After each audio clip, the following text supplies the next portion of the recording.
우리가 언젠가는 하나님 앞에 부름받습니다. 그 부름받을 때 마지막에 어떤 말을 할까? 지금부터 생각하는 사람도 있겠지만 또 생각한다고 해서 그 마지막 순간에 그 말을 할 수 있을지 장담 못합니다. 그러니까 그 마지막 순간에 그런 말을 할 수 있다면 그 마지막 말을 하는 사람의 그 말을 통해서 그 사람이 어떤 삶을 살아왔는가를 한 번쯤은 짐작해 볼 수 있습니다. 철학자 소크라테스는 마지막 순간에 이런 말을 남겼습니다. 아크리톤, 아스클레피오스에게 닭 한 마리 빚진 것이 있으니 꼭 갚아주게. 이 소크라테스를 양심의 철학자라고 말합니다.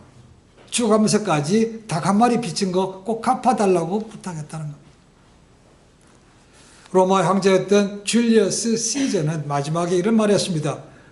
유명한 말입니다. 그렇죠? 브루투스, 너 맞아. 자신이 믿었던 사람에게 배반당하고 너 맞아 그렇게 한 그 말을 남기고 죽었습니다. 프랑스의 무신론자 볼테르는 평소 하나님의 존재를 그렇게 부인했습니다. 그러니까 죽을 때가 돼서 되게 두려웠습니다. 그 마지막 한 말이 이겁니다. 나는 이제 죽어야 한다. 나는 하나님과 사람으로부터 버림을 받았다. 금세기 최고의 설교자라고 불리는 분이 영국의 찰스 스펄전 목사입니다.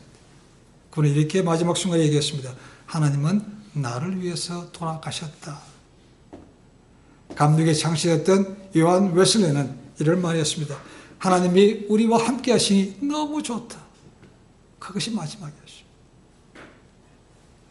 그럼 오늘날에 많은 사람들이 누가 더 오래 살았는가로 복을 쉽게 평가하기도 합니다. 70까지 산 사람은 60까지 산 사람보다 훨씬 더 복을 많이 받았고 80세까지 산 사람은 더 많이 받았고 갈수록 더 많이 받았다고 얘기를 합니다. 정말 그렇습니까?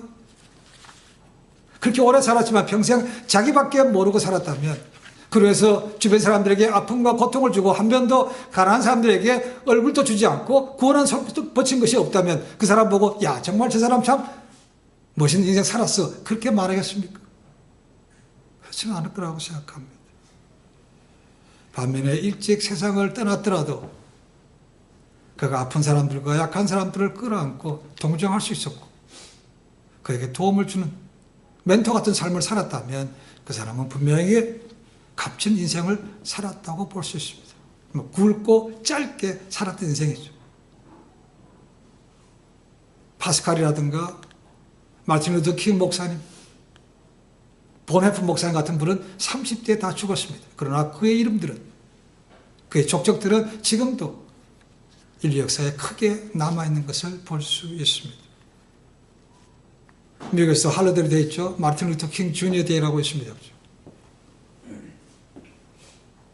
그분은 보스턴 대학에서 박사학위를 받았습니다. 그리고 주변의 두 대학교에서 교수로 오시라는 청빙을 받았습니다. 그런데 그것을 다 거절하고 엘라베마의 작은 몽고메리에 가서 목회를 시작했습니다. 아마도 그가 몽고메리 버스 보이콧 그 사건에 휘말리지 않았다면 그는 정말 일생을 편하게 지낸지도 모르겠습니다. 근데 그의 사역하는 그에게 시련이 닥쳐왔습니다. 1955년 12월 1일 목요일입니다. 엘바마주 몽고메리에서 로자 파크스라는 여인으로부터 사건이 시작이 됩니다. 로자가 자기 집에 가기 위해서 버스를 타고 집에 갑니다. 평상시와 같이 갑니다. 그런데 중간에 사람들이 많이 타기 시작합니다. 대부분이 백인들입니다. 자리가 없죠? 그러니까 운전사가 이 로자한테 얘기합니다. 백인들에게 자리를 양보하고 당신 일어나라는 겁니다. 근데 이 로자가 그것을 거절했습니다. 그래서 이 로자는 감옥에 들어가게 됩니다. 이 사건이 계속해서 보도가 됩니다. 무려 382일 동안 계속해서 인권 문제로 언론에 오르내리기 시작했습니다. 이 사건에 이제 루터 킹 목사님이 회장직을 맡으면서 거기에 반대 운동을 펼쳐나가게 됩니다. 그것 때문에 수없이 많이 감옥에도 가고 얼마나 많은 힘든 일을 당했는지 모릅니다. 그래서 거기에 굴하지 않고 당당하게 인권에 앞섰다가 결국 그는 총에 맞아 죽습니다. 평상시에 루터킹 목사님은 이런 말을 자주 했습니다. 목숨을 걸 가치를 찾지 못한 사람은 살 가치가 없다.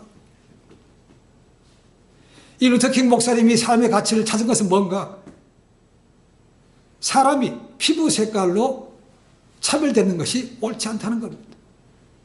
그런 것은 내 대에서 족하다는 겁니다. 다음 대에까지 그것을 물려주기를 원치 않았다는 겁니다. 그래서 당당하게 권력과 힘에 맞서서 인권운동을 벌였고 그것 때문에 그는 총에 맞아 죽습니다. 그 총에 맞아 죽는 순간에 루터킹 목사님은 이런 말씀을 마지막으로 하셨습니다.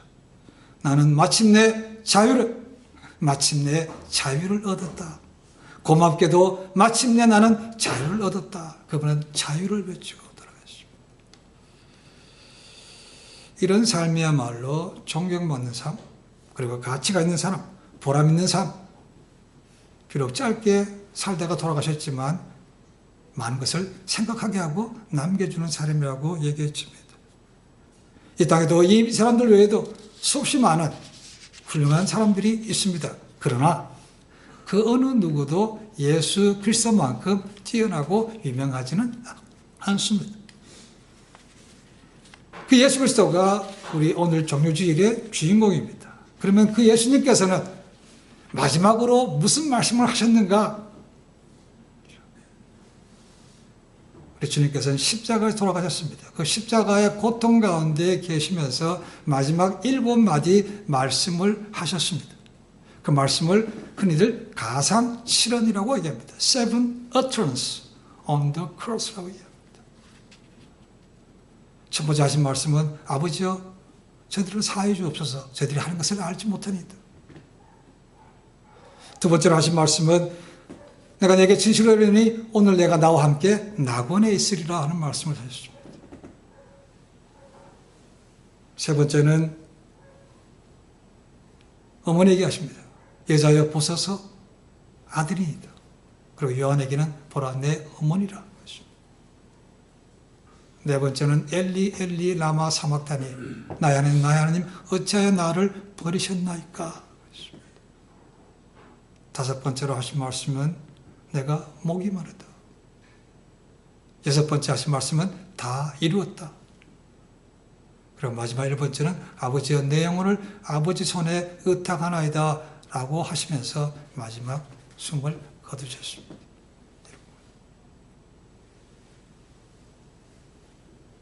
그러니까 그분이 어떤 길을 걸어오셨는지 우리가 한번 짐작해 볼 수 있습니다.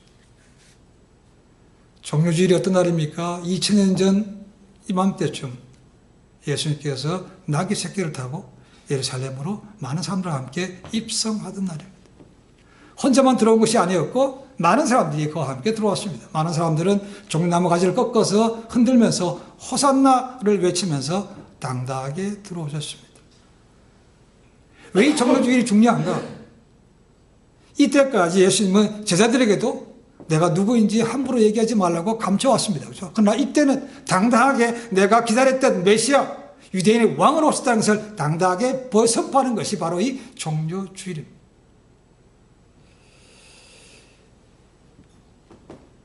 많은 사람들은 따라오고 있지만 앞에 가면서 외치고 있지만 앞으로 일어난 일, 며칠 뒤에 일어난 일을 전혀 기억하지 못합니다. 그런데도 지금 신나서 소리 지르고 함께 가고 있는 것입니다. 이 성경에서 종려나무는 일반적으로 아름다움, 승리, 순결, 의 이런 것을 상징합니다. 한때는 이 종료주일을 호산나 주일이라고 부르기도 했습니다. 왜냐하면 사람들이 들어오면서 호산나 찬송을 불렀기 때문에 그렇습니다. 이 종료주일은 분명히 주님께서 당당하게 유대인 왕으로 메시아로 들어오는 것은 아니었지만 승리하는 것처럼 보였지만 공교롭게도 이날부터 이제 고난주간이 시작되기 때문에 대조의 날이라고 부르기도 합니다. 어떤 작은 곳에서는 이 고난주간의 시작을 종료주일을 빼기도 합니다. 그날이 기쁜 날이었는데 왜 굳이 고난주간에 집어넣냐 그렇게 해서 뺐지만 대부분의 동로마 교회와 서로마 교회는 종료주일부터 고난지간이 시작되는 것으로 봤습니다. 이날 맞을 때마다 우리 매년 맞습니다. 그죠?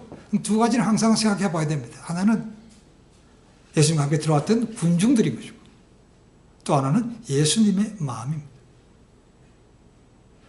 군중들 어떻습니까? 지금 들어올 때는 들떠서 뭔가 일어날 것 같은 기대감을 가지고 들어옵니다. 그죠? 근데 얼마 지나지 않아서 그들은 예수님을 십자가에 못 박으라고 외치는 자들이 된다는 겁니다. 물론 다는 아닙니다. 그런 반면에 예수님은 뭡니까? 그 모든 것을 이미 알고 계십니다. 그렇죠? 모든 것이 하나님의 뜻대로 순서대로 가십니다. 그렇죠? 그럼에도 불구하고 그들과 함께 기쁨으로 들어오셨다는 겁니다. 왜요? 그 길이 아버지께서 원하셨던 마지막 구원의 길이기 때문에 그렇습니다. 아픈 것이지만, 고난받을 것이지만 주님은 그 길을 당당하게 외면하지 않고 들어오셨다는 겁니다. 예수님께서 이렇게 들어오실 때 그 당시 세계 최강국은 로마입니다. 예루살렘의 유대의 총독은 빌라도였습니다. 그래서 빌라도와 군인들을 파송해서 예루살렘과 온 유대를 그들이 지배하고 있었습니다. 이런 최강국에 있던 로마에서 그냥 적당히 했겠습니까? 다 정보들이 들어옵니다. 예수님에 대한 정보가 들어오죠. 무슨 일이 생길 때마다, 분란이 생길 때마다 촉각이 건너서가지고 다 보고받습니다. 그렇죠? 당연히 예수님께 들어올 때 많은 무리가 함께 들어왔기 때문에 온 성이 시끄러운데 그걸 모르겠습니까? 보고받죠. 근데 아마도 빌라도는 아마도 비웃었는지 모르겠습니다. 유대인의 왕이래. 그런데 흰 백마를 타고 오는 것이 아니고 나귀 새끼를 타고 들어온다는 것이죠. 덩키를 타고 들어온다는 것이죠. 이게 무슨 왕이야? 이게 무슨 구세주야라는 것입니다. 그러니까 모든 사람들이 생각하는 그런 모습과는 전혀 다른 것이죠. 그런데 주님은 그렇게 들어오신 겁니다. 놀랍게도 예수님의 그런 모습은 이미 예언되었다는 것입니다. 예수님께서 종료주일에 들어오실 때가 유대인의 절기가 가까운 때였습니다. 무슨 절기였습니까? 유월절이었습니다. 패스오버. 우리 사람들은 이 유월절은 유대인의 3대 절기 가운데 하나입니다. 오순절, 초막절과 함께 3대 절기입니다. 이것은 모세와 관계가 됩니다. 출애굽과 관계되는 것이죠. 우리가 잘 아는 사건입니다. 하나님께서 모세를 보내시고 이제 내 동족을 애굽에서 끌어내려고 하실 때 모세가 갔습니다. 그러나 쉽게 바로는 내주지 않았습니다. 그래서 10가지 재앙을 임한 다음에야 그가 제발 떠나라고 떠밀려서 나오게 됩니다. 그렇죠? 그 가운데 제일 마지막 10번째 재앙이 뭐였습니까? 이집트에 있는 모든 사람이든 짐승이든 첫 번째 태생은 다 죽는 것입니다. 죽음의 사자가 오면 다 죽는 것. 그런데 채텀 받았던 예루살렘, 이스라엘 백성들은 고센 지방에 있었기 때문에 그들에게는 피할 길을 주신 거죠. 그래서 뭐냐면 1년생 숫양이든 숫염소든 그 피를 찍어서 문에 있는 좌우 문설주 옆으로 있는 나락이 된 것이고 임방 아래 위로 된 것입니다. 그러니까 디귿자 아니면 네모로 사각형으로 거기다가 그 피를 바르면 죽음의 사자가 그 피를 보고 지나간다는 것입니다. 그래서 유월 지나간다고 해서 패스오버라고 얘기합니다. 그때 유월절입니다. 그러니까 이때가 되면 이스라엘 3대 절기이기 때문에 흩어졌던 유대인 디아스포라가 다 들어왔습니다. 그러니까 엄청나게 많은 사람들이 예루살렘 성전에 모여 있는 거죠. 거기에 더해서 사람들이 더 관심을 가진 것은 이 예루살렘에서 가까운 베다니에서 놀라운 사건이 생겼죠. 그게 뭐냐면 죽었던 나사로가 부활했다는 겁니다. 직접 본 사람도 있고 소문을 들은 사람도 있다는 거죠. 그러니까 직접 본 사람들이 베다니에서도 주님과 함께 들어오는 거죠. 그 오면서부터 자꾸 사람들이 불어납니다. 소문이라기 그렇죠. 그죠? 점점 사람들이 늘어나는 거죠. 그러니까 엄청나게 많은 사람들이 예루살렘 들어올 때는 들어온 것이죠. 그러니까 온 성이 뜰 수밖에 없고 모든 사람이 다 촉각을 세우고 볼 수밖에 없는 겁니다. 근데 우습게도 아까 말씀드린 것처럼 예수님께서 흰 백마를 탄 것이 아니고 나귀 새끼를 타고 왔다는 것입니다. 나귀가 사람을 태우고 짐을 진다면 새끼보다는 의미가 많은 것이 맞죠. 근데 새끼, 한 번도 사람 타보지 않은 나귀 새끼를 타고 들어오셨다는 겁니다. 이것이 예언된 말씀이 오늘 말씀입니다. 스가랴 선지자를 통해서 이미 기원전 550년 전부터 이미 예언되었습니다. 이 스가랴 선지자는 학계 선지자와 함께 활동했던 사람입니다. 바벨론 70년 포로상이 끝나고 돌아왔습니다. 그리고 성전을 짓기 시작합니다. 그러나 반대로 해서 성전이 짓는 것이 한 16년간 중단되게 됩니다. 그럴 때 다시 그들을 일으켜 세워서 성전을 끝까지 질 수 있도록 하고 부흥케 하도록 만들어준 사람이 이 스가랴 선지자. 그러니까 기원전 520년, 530년 전에 활동했던 사람이니까 예수님께 태어날 때 비하면, 이때하고 비하면 거의 550년 전에 있었던 예언의 성취가 바로 오늘 말씀이고 종료주일에 그대로 일어난 사건입니다. 자, 오늘 말씀 속에서 앞으로 오실 메시아 예수님의 세 가지 성품이 기록되어 있습니다. 특징이 기록되어 있습니다. 첫 번째는 앞으로 오실 메시아는 공의의 왕이라는 거죠. 공의라는 것은 말 그대로 어렵다. 다르게 표현하면 법을 잘 지킨다 그 말입니다.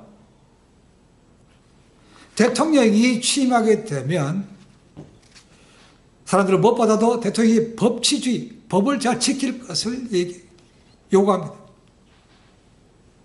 그래서 선서할 때도 성령 위에 손을 얹고 하는 것이 그런 것이고, 관공서 같은 데 가면 그런 말이 써 있죠. 그죠? 정의사회 구현이라는 말이 있습니다. 법을 잘 지킨다. 대통령부터 시작해서 모든 공무원들은 그렇게 지킨다는 것입니다. 이 공의가 무너지면요, 불의와 부정부패가 판을 치게 됩니다. 정의롭게 정직하게 일하는 사람들이 대접받는 것이 아니고 적당히 하면서 아부하는 사람, 뇌물을 주는 사람들이 올라가는 그런 일이 생긴다는 것이죠. 그래서 잠언 31장 4절 5절 말씀해 보시면 왕이 독주를 마시는 것을 금하고 있습니다. 술을 많이 마시고 술이 취하게 되면 법을 잊어버리고 공관자들에게 송사를 굽게 할까 봐 두려워서 왕에게 마시지 말라고 되어 있다는 겁니다. 왕에 대한 가장 귀한 말씀은 모세의 말씀 속에 볼 수 있습니다. 이스라엘의 왕은 하나님입니다. 근데 백성들이 가나안 땅을 앞두고 약속의 땅에 들어가면서 주변을 보니까 다 주변에 사람이 왕으로 있더라는 것이죠. 그래서 야, 우리도 사람을 왕으로 세워달라고 얘기합니다. 모세가 화가 나서 하나님께 가서 얘기했습니다. 하나님, 저들이 왕을 세워달랍니다. 어떻게 할까요? 하나님께서 그렇게 하라. 신명기 17장 16절부터 19절 말씀 보시면 모세가 그들에게 이미 앞으로 그들이 왕을 세울 것을 알고 왕이 해야 될 일과 하지 말아야 될 일을 얘기하고 있습니다. 왕이 하지 말아야 될 것을 세 가지로 얘기합니다. 많이 두지 말라는 것입니다. 첫 번째는 말을 많이 두지 말라. 힘을 의지하지 말라는 것입니다. 아내를 많이 두지 말라. 골치 아픈 거죠. 그 다음에 금은 돈을 너무 의지하지 말라는 것입니다. 이거 세 개는 왕이 하지 안 되는 것이고, 반면에 해야 될 것은 무언가 평생토록 율법책을 그 옆에 두고 율법책을 자기가 옮겨 쓰는 것, 옮겨 쓰면서 그것을 묵상하고 여호와를 경외하며 지켜 행하는 것을 왕이 하도록 하라고 모세가 얘기하고 있는 것을 볼 수 있습니다. 하나님께서 명하신 것을 그대로 행하면 그것이 곧 공의가 되는 것이죠. 앞으로 오실 메시아는 하나님의 말씀대로 순종하는 사람이라는 것이죠. 그대로 행하는 사람이라는 것이죠. 주님께서 그런 삶을 사셨죠. 역사상 수없이 많은 사람들이 시작할 때는 너무 좋았습니다. 너무나 경건하고 너무나 공의롭고 했다가 시간이 지날수록 더 힘이 세지니까 독재를 하게 되고 부정부패를 앞서게 되고 하는 것을 참 많이 봤습니다. 그리고 마지막에는 너무나 쉽게 몰락하는 것이죠. 그럼 한 사람의 몰락은 그것으로 끝이 아닙니다. 그렇죠? 그에 속한 모든 나라 백성들이, 국민들이 힘을 잃는 것이죠. 오시는 메시아는 공의의 왕이라고 되어 있습니다. 두 번째로 뭐라고 되어 있습니까? 구원을 베푸시는 왕이라고 되어 있습니다. 구원을 베풉니다. 예수님은 힘을 통해서, 싸움을 통해서 세상을 정복하고 평안을 준 것이 아닙니다. 그것은 로마가 한 것이 그거죠. 그렇죠? 팍스 로마나가 그것이죠. 로마가 지배하는 모든 것은 우리가 안전한 평안을 보장한다, 그런 것입니다. 근데 그들은 그걸 하기 위해서 남의 나라에 쳐들어가서 힘으로 빼앗고 모든 것을 다스린 것이죠. 예수님은 그런 방법이, 메시아는 그것이 아니었습니다. 오히려 그들에게 영원한 생명을 주시기 위해서 자기 목숨을 드리는 분이었다는 것이죠. 그래서 구원을 베푸시는 겁니다. 10절의 말씀이 그거죠. 그분은 평화를 주시는 분이라고 말하고 있습니다. 평화를 주신다. 그분은 전쟁 무기를 없애고 화평의 메시지를 전합니다. 이방 땅과도 화평케 하게 하신다는 겁니다. 그러니까 예수님의 말로, 앞으로 오실 메시아신 예수님의 말로 오늘날 얘기하면 가장 첫 번째로 노벨 평화상을 받을 분인 거죠. 받아야 마땅한 분이에요. 이사야 선지자는 앞으로 오실 메시아 시대를 이렇게 표현했습니다. 이사야서 2장 4절에 이런 말씀이 있습니다. 그가 열방 사이에 판단하시며 많은 백성을 판결하시리니 무리가 그 칼을 쳐서 보습을 만들고 그 창을 쳐서 낫을 만들 것이며 이 나라와 저 나라가 다시는 칼을 들고 서로 치지 아니하며 다시는 전쟁을 연습지 아니하리라. 여러분, 이 이사야서 2장 4절이 적힌 판이 하나 있습니다. 어디에 있는가? 뉴욕시에 있습니다. 뉴욕시에 가면 UN 빌딩이 있습니다. UN의 이 목적이 이겁니다. 공식적인 사명이 바로 이 2장 4절입니다. 랄프 번치 공원에 가면 큰 파넬에 이것이 이 이사야서 2장 4절이 적혀 있습니다. 그러니까 앞으로는 뭡니까? 그런 전쟁 무기는 다 없애고 그것으로 인해서 농사 짓는 그런 것을 바꿔서 평화롭게 만든다. 그것이 유엔이 하는 역할이라는 것입니다. 이사야서는 앞으로 오실 메시아가 오시면 이 땅에 평화를 주시는 분이라고 말하는 거예요. 구원을 주시는 분. 그분은 힘을 통해서 하늘에 불을 내려게 하시고 기절해서 그렇게 하신 분이 아닙니다. 그렇죠? 그분은 그런 능력이 있었죠. 근데 그것을 힘을 쓰지 않고 스스로 십자가에 못 박혀 죽으심을 통해서 그가 죽으심을 통해서 이 땅에 하나님과 사람 사이에 화평하게 하셨고 사람과 사람 사이도 화평하게 하셨고 나라와 나라 사이도 화평을 이루시는 그런 분이라는 거죠.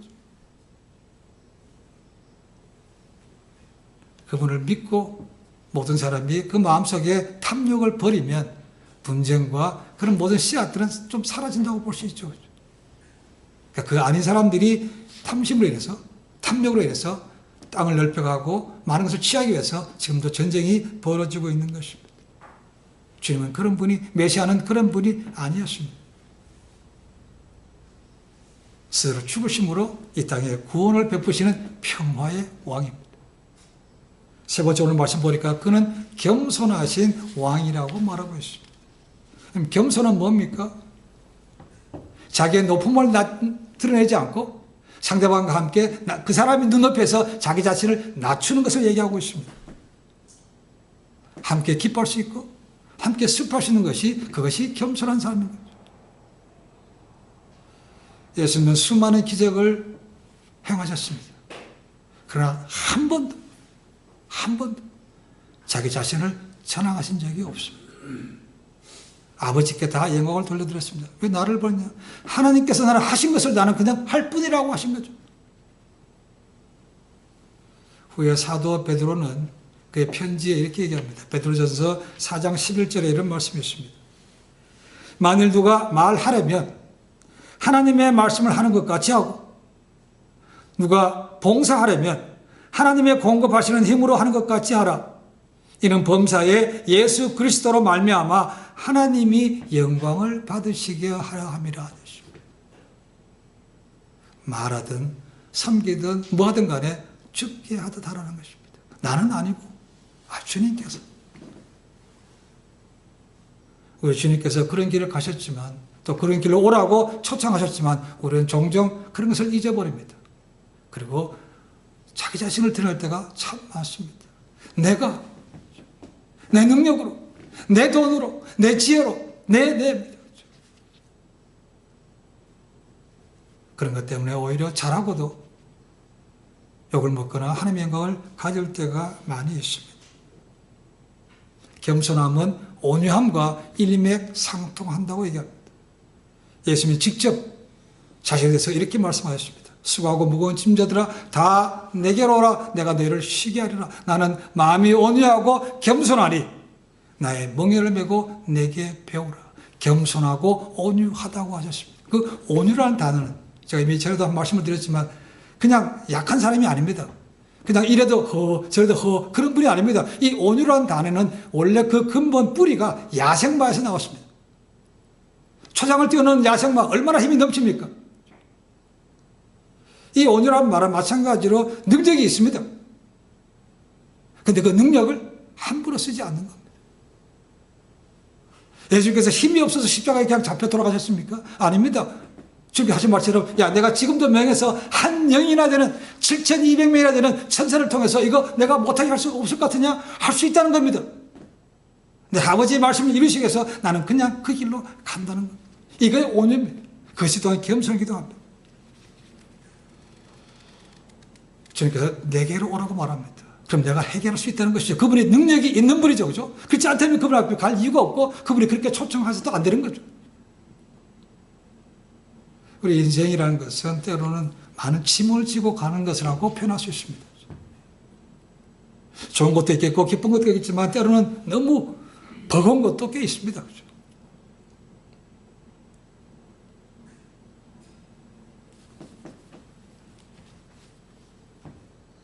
이 땅에 사는 것이 힘든 것을 주님께서도 아셨기 때문에 너희가 염려하지 말라고 말씀하신 다음에 뭐라고 합니까? 너희 괴로움이 한 하루에 족하다는 겁니다.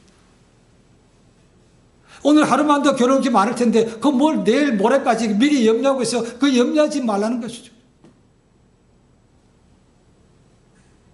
그리고서 주님께서 내게로 오라고 하신 거죠. 내게로 오면 내가 쉬게 할 수 있다고 말하고 있는 것이죠. 주님은 우리가 봤던 것처럼 공의의 왕이었고 구원을 이루시는 평화의 왕이었고 겸손한 왕이었습니다. 그분은 예언대로 그 모든 것을 그대로 다 이루셨습니다.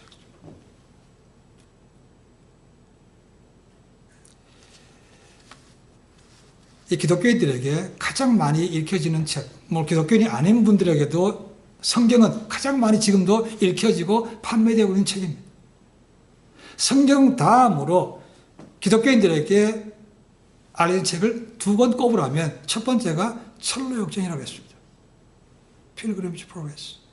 두 번째로 꼽는 책이 또 하나 있습니다. 그래서 뭐냐면 토마스 아 캠피스라는 사람이 쓴 그리스도를 본받아라는 책입니다.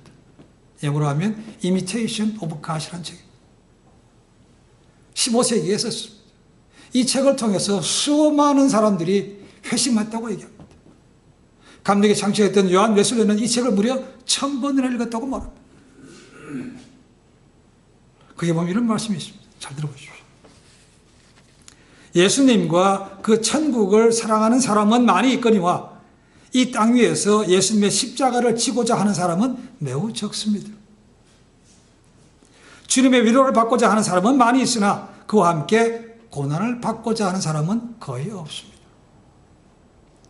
그와 함께 만찬을 나누고자 하는 사람은 많으나 금식을 같이 하고자 하는 사람은 거의 없습니다. 그분과 함께 기쁨을 누리고자 하는 사람은 많으나 그를 위하여 기꺼이 괴로움을 참고 인내하고자 하는 사람은 거의 없습니다. 떡을 나누는 일에는 마치 많은 군중들이 모이지만 고난의 쓴 잔을 마시고자 하는 사람은 거의 없습니다. 많은 사람들이 그분의 기적에 경탄하지만 십자가의 고통과 수치를 함께 하려는 사람은 거의 없습니다. 핍박과 어려움이 닥치기 전에는 많은 사람들이 예수님을 사랑합니다.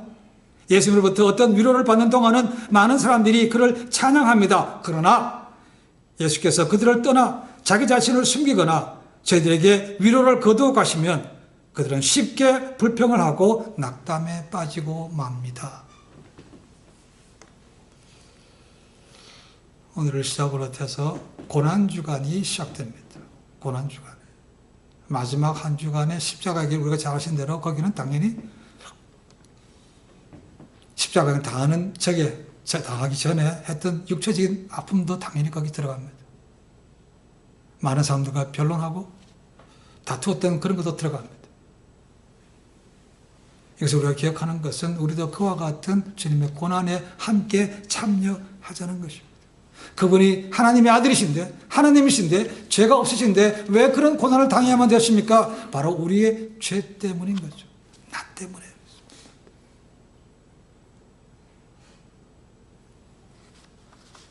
그분이 죽으셨기 때문에 그분이 희생제물이 되셨기 때문에 우리의 모든 죄가 사함 받은 것입니다. 우리가 사망에서 생명으로 옮겨갔습니다. 그리고 영원한 생명을 저희가 얻었습니다. 그러니까 더 이상 믿기 전에 천국 같은 죄에 거하는 삶을 이제는 떠나야 되는 거죠. 물론 한꺼번에 다 떠날 수는 없습니다. 그러나 떠나려고 애써야 한다는 것은 맞죠. 습관적으로 전과 같이 아무 생각 없이 또 그렇게 삶을 살아서는 안 되는 것이죠. 그렇다면 또다시 우리는 예수님을 십자가에 못 박는 겁니다. 그의 가슴에 못을 박는 것이죠. 그의 손과 발에 또 못을 박는 겁니다. 얼마나 아프시겠습니까? 우리 자식들이 나가서 그렇게 해도 부모님이 가슴이 아픈 것처럼 믿음의 자녀들이 그렇게 하면 아버지 하나님과 우리 주님이 가슴 아픈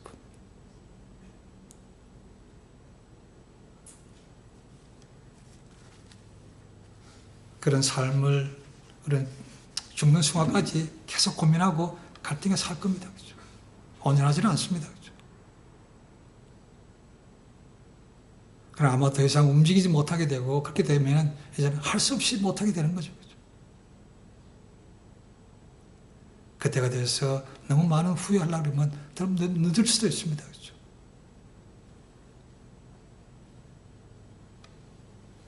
오늘 시작되는 고난주간 공의의 왕이시고 구원의 왕이시고 겸손의 왕이신 주님을 묵상하시면서 우리 가운데 그런 희노애락을 좀 금하고 그 고통에 같이 참여해서 우리 삶 가운데 하나님의 성품이 회복되고 구원의 기쁨이 회복되는 그런 복된 한 주간이 되시기를 주님의 간절히 축원해 드립니다. 기도하겠습니다.